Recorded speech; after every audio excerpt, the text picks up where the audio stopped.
So what I hear is somewhere in between. It's not as good as this, but it's a lot better than that.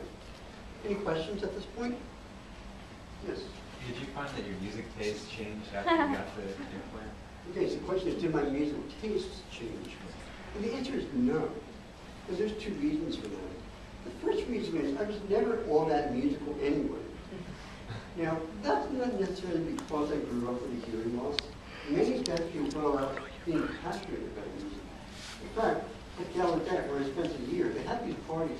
They crank up the music to 11, and it is so loud you feel your chest vibrate. And you know, they are really passionate about music in various ways. But I was just not that musical. But the other answer is that music does sound very different to me through a cochlear implant than it did with hearing aids. So I'm getting a completely different stimulation of my cochlear nerves. In a normal cochlea, all the hair cells are firing all the time. But in a cochlear implant, only one electrode is being fired in any given instant.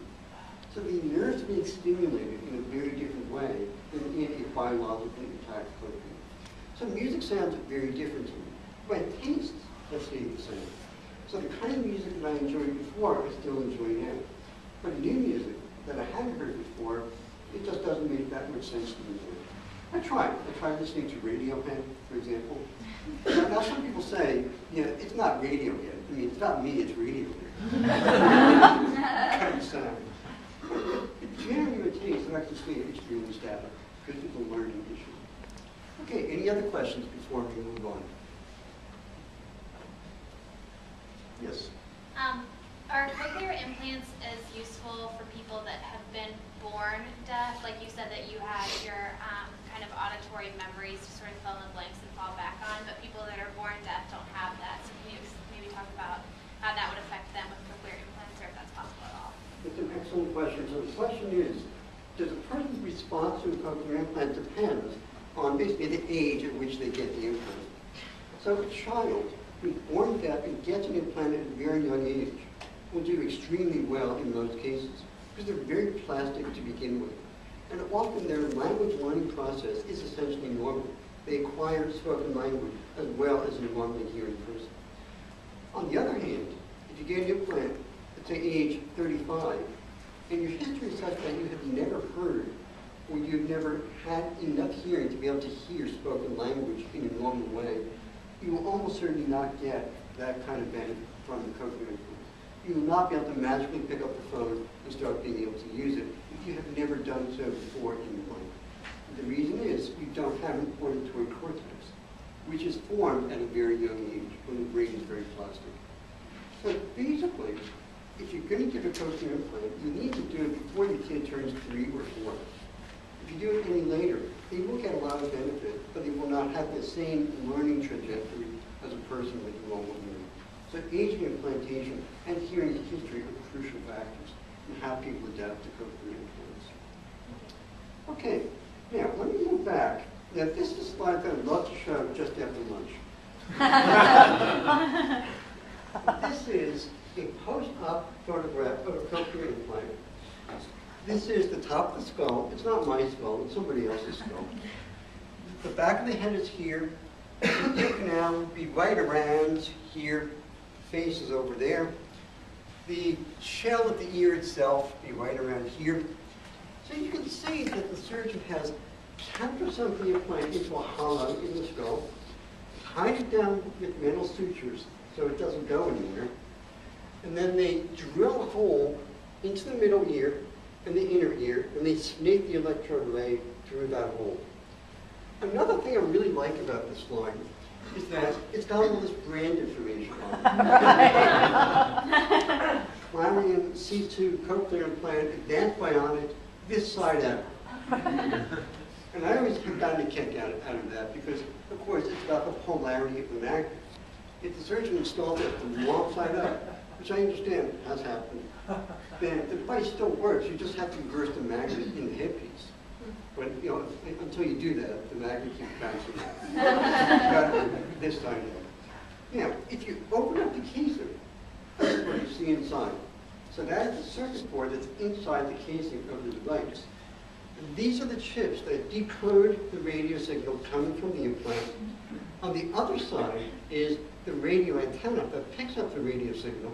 It also uses the radio signal to generate the electricity that powers the chips and powers the electrode array. Very clever system. Any cochlear implant questions? Yes. Is there, I mean, I guess there's going to be a lot of processing that happens with the information that gets sent from the radio to that device before it goes into your nerves. Can you talk about the signal processing and like whether there's potential for it to get better? Okay, so the question is, there's got to be a lot of signal processing that goes on inside the processor and the device itself. That's absolutely true. So in the broadest sense, here's how the signal processing works. So most normal ears will hear between roughly 50 hertz, that is 50 cycles per second, and about 12,000 cycles per second, which is a very, very high-pitched sound. 50 cycles per second to 12,000 cycles per second. The human voice is roughly in the range of 500 cycles per second to 4,000 cycles per second. So the voice is somewhere in the middle of that range.